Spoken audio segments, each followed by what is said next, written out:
What is going on, everyone? And in this video, I'll be giving you my UFC Mexico main card predictions for the upcoming event taking place this Saturday, February 24, 2024. In the main event, we get Brandon Moreno versus Brandon Royval 2. And then in the co-main event, we have Yair Rodriguez taking on Brian Ortega in a rematch because of the injury last time. Unfortunate injury. Didn't really get to see much of that, so we'll get to run that one back. And heavily dominant with Mexican fighters. I think this is a great fight night card. This is going to be a banger. I'm looking forward to it. I think there's a lot of good fights on here as long as there's no injuries. Coming off of a 10-2 on the last one, so definitely was good. For the Volkanovski versus Topuria one, unfortunately went with Volkanovski.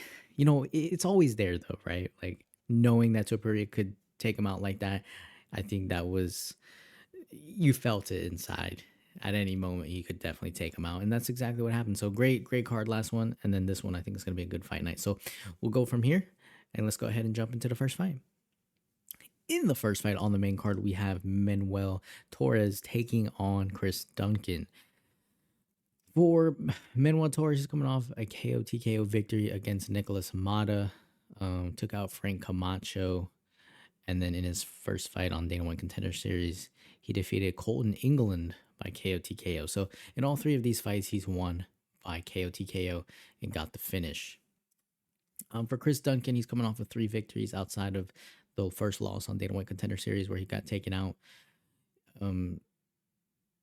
Not 3 KO TKOs in a row, but the last ones were decisions. So against Omar Morales, split decision, and then against Yanel Ajmos, he was able to get the unanimous decision victory.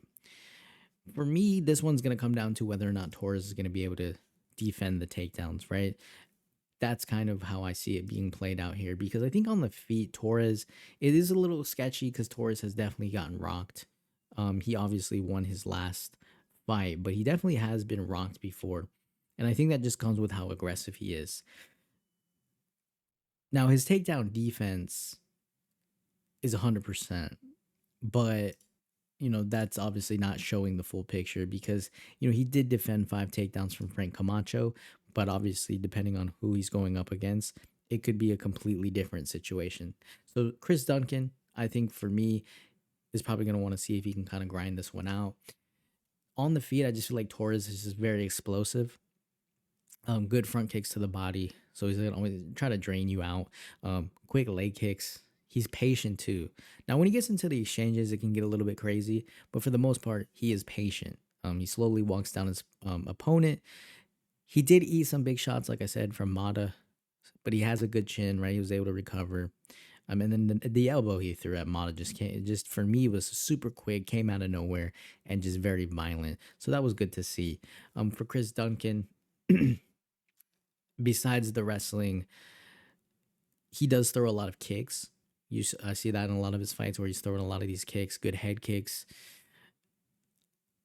But the stand up as far as his punches are a lot of swings, like one shot swings. And so that is my only concern, that if Torres gets in close, he'll be able to just start lighting him up with something. And then Duncan's going to be in a world of trouble because I just feel like he's not going to be able to get away from that. The only concern for Torres is that he gets caught, you know, just getting a little crazy in there. But outside of that, I feel like he will be able to stuff the takedowns and just put a lot of pressure on Duncan. And then the stand-up difference is going to go in favor of Manuel Torres. So for me, as long as he doesn't get taken down consistently or caught in close, I'm going to go Manuel Torres to defeat Chris Duncan. I'll take him to win by round 2 KO TKO. In the second fight on the main card, we have Yazmin Jauregui 10-1 taking on Sam Hughes 8-5. So for Jauregui, she's coming into this fight with a loss over Denise Gomez, in which she pretty much just got taken out within the first 20 seconds. And there's not much to that. I mean, you see in a couple of her other fights inside the UFC, there was a little bit of a lack of defense. So maybe it was just one of those things where she runs out there, she gets caught because she overly aggressive or whatever, or just defense, and it was just a good shot, right? I mean, there's not much to that. Before that though, she was able to get the, like I said, the KO TKO. I think she's a little bit more aggressive on her feet, Jauregui. than Sam Hughes is. Obviously, for Sam Hughes, I'm anticipating a lot of the wrestling to get put in there. It's just a matter of whether or not she's going to be able to take her down consistently with 100% takedown defense. Although I think that, let's see, when she did, she didn't get 3 takedowns. So the 100% takedown defense, she defended 2 takedowns against Lucindo. Don't take that with a grain of salt, right? It doesn't really mean that she's not going to be able to be taken down. I don't know if Jauregui is going to be consistently taken down. I think maybe she gets held up against the fence or whatever. But on the feet, Jauregui's striking is a lot more aggressive than Sam Hughes.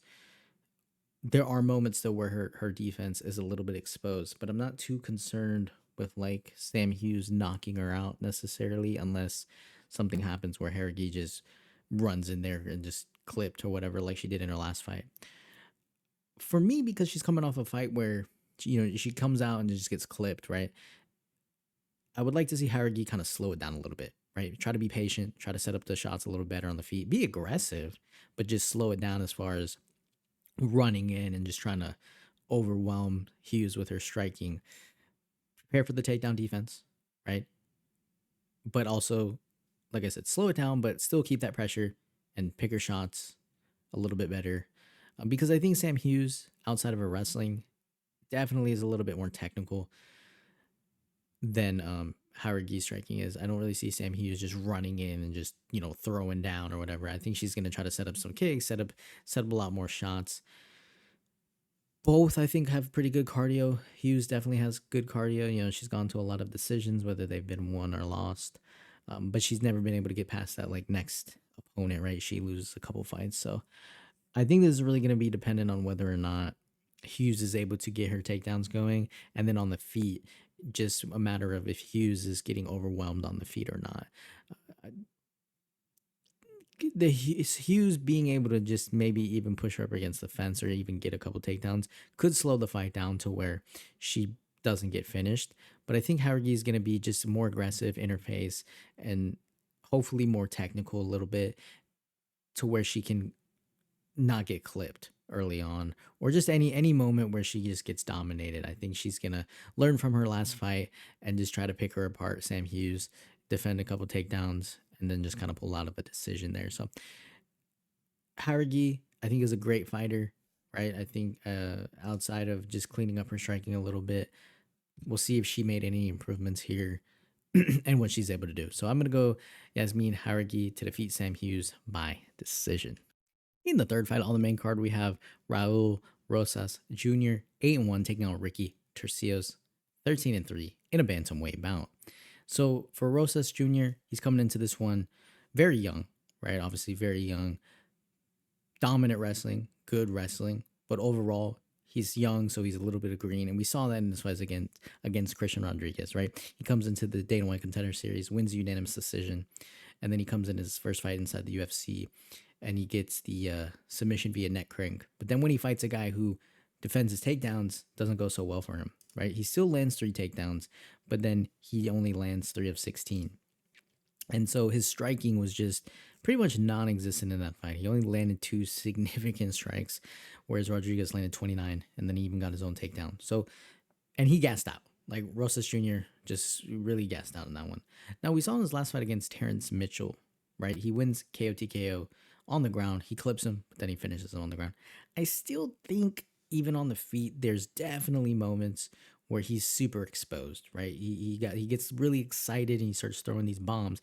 And now, granted, Terrence Mitchell just didn't get lucky with clipping him, but when he fights a better striker, if he looks how he did in his last one, it's not going to go so well, right? That's my point.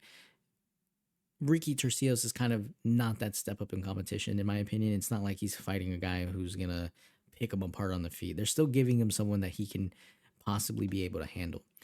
For Ricky Turcios, he's coming into this one with a win over Kevin Natividad, and he won that one by split decision.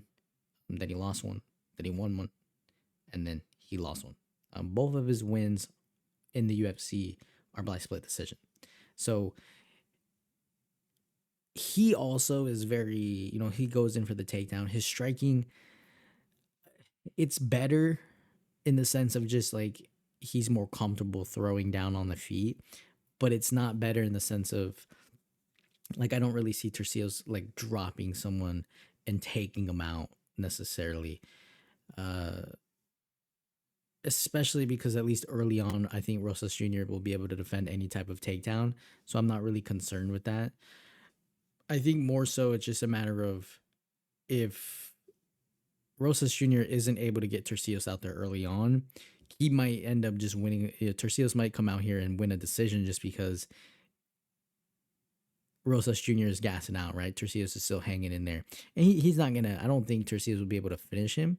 I mean, there were opportunities when Turcios was definitely in some positions where he was grappling and going for submissions.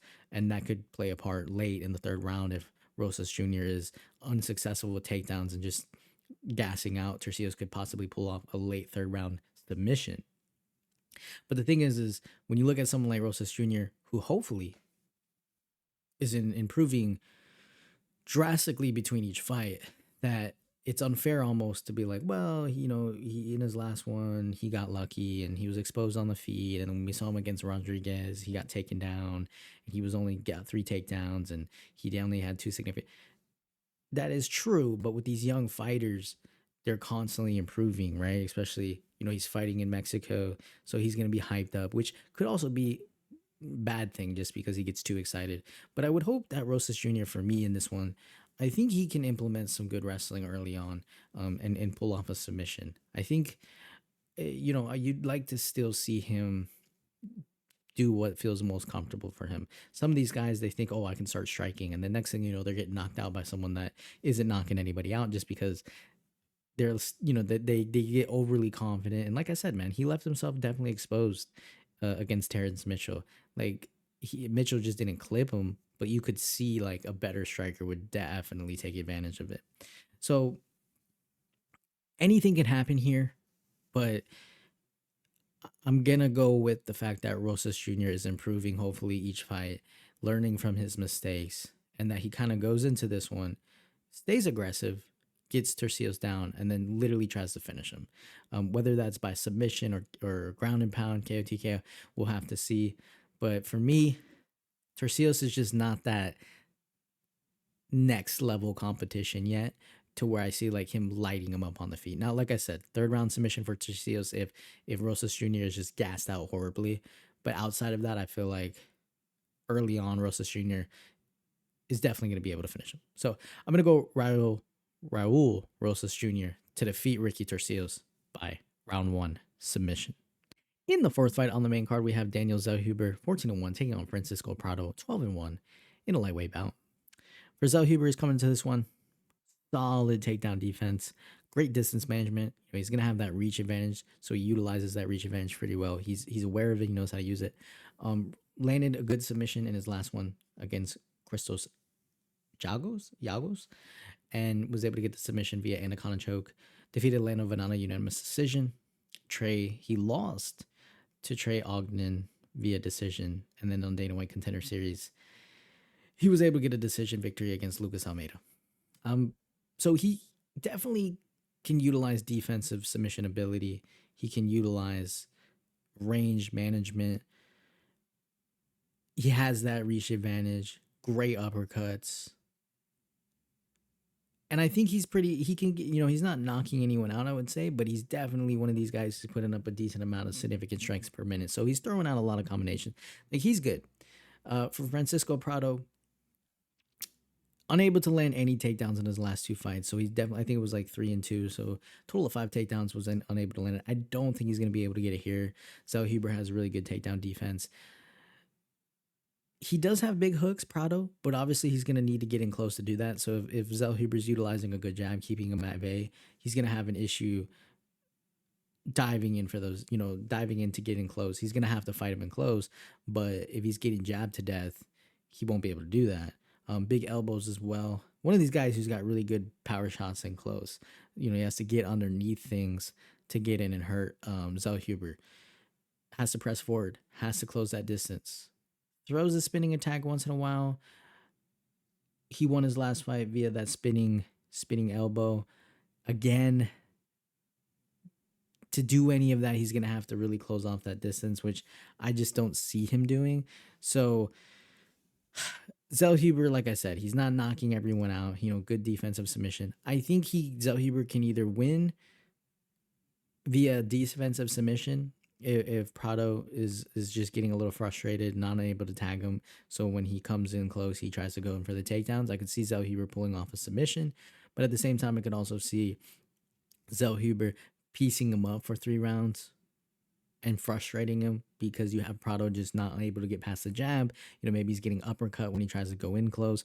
It's just going to be, I feel like it's going to be a frustrating fight for Prado. Again, though, if Prado wins, I feel like it's going to be by a KO TKO just because he finds a way to close off that distance and land some of these bombs.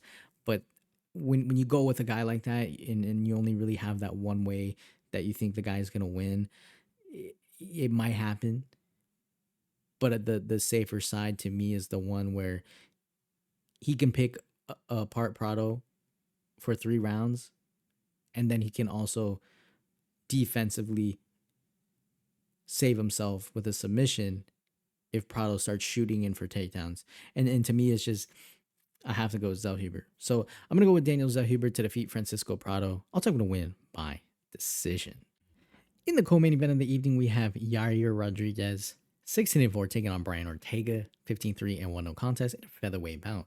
So both guys lost to Alavin and Volkanovski. Yair Rodriguez ended up fighting Volkanovski after he fought Ortega, lost to him, got taken out, and got beat up.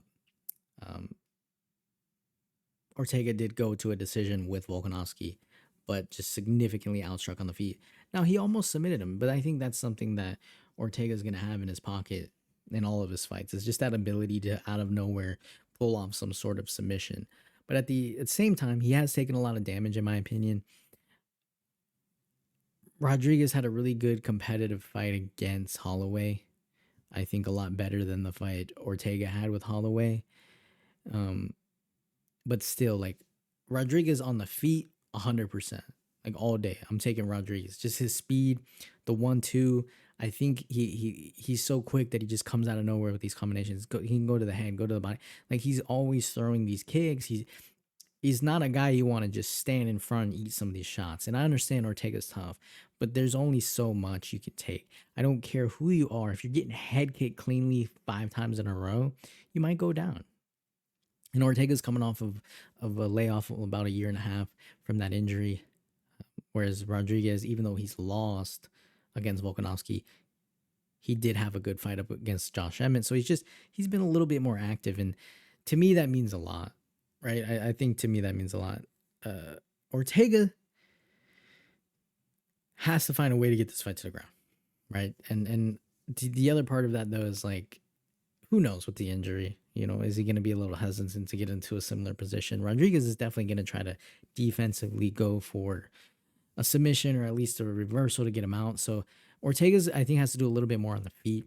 I mean, I would look at his performance with the Korean Zombie as like what he needs to do, at least on the feet. If he can have a little bit more of a performance like that, I think that would be able to contest with Rodriguez a little bit better. But still, I think Rodriguez on the feet is going to be more aggressive. It's just a matter of Ortega, if he's able to shut him down, get in his face, and then maybe in a 3rd round. But see, it's a 3-round fight. I think if it was like a 5-round fight, I would be a little bit more willing to go with Ortega, because I feel like, Ortega late 4th, 5th round, if he's just, he's eating some shots, but he's coming. He's getting in his face constantly at him. Then Rodriguez might be able to be tired out, and then we see Ortega catch him late. But in a fight like this, I feel like Rodriguez will be able to constantly move around, get out of the way of Ortega, pop in, pop, hit him with some good shots, come out and do more damage. Whereas Rodriguez is gonna have to be able to, whereas Ortega's gonna have to be able to get in close, grab a hold of him. Like, he has to get in close, and when you're getting kicked to death, it's just harder to do that. I will be surprised though if Ortega doesn't get to a point where he's getting clipped and then starts resorting to the grapple. Like, if he just decides to stand and trade, that would be surprising. I think the moment he gets lit up again, he's gonna be like, oh shit, I gotta go in for the clinch. I gotta do something, right? But I think both guys are tough, unless Rodriguez knocks him out or Ortega submits him. I think we're going to a decision here. So this is definitely gonna be like a fight of the night, as long as there's no injuries. And really looking forward to this one.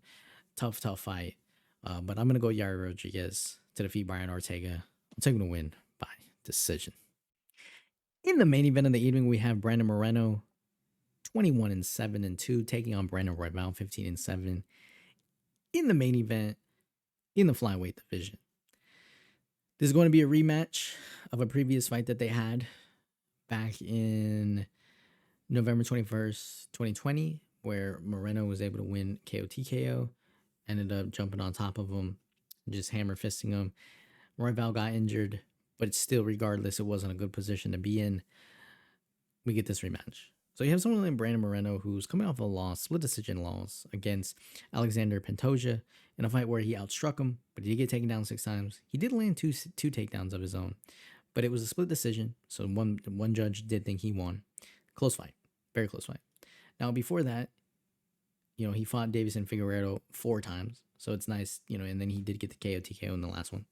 But it was nice to probably nice for him to kind of go fight someone else. He did defeat Kai Kara-France in there too. He kicked to the body, I believe, to the liver, and then put him down. And he won that fight, so that was a good victory for him.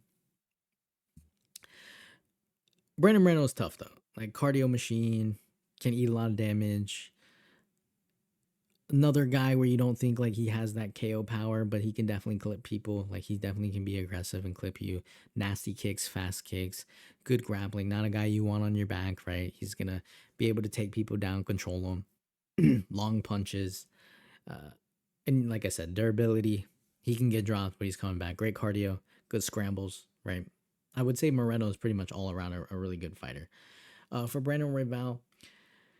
Now for Brandon Royval, not necessarily an all-around great fighter. I think on the feet, very quick, right? Very quick.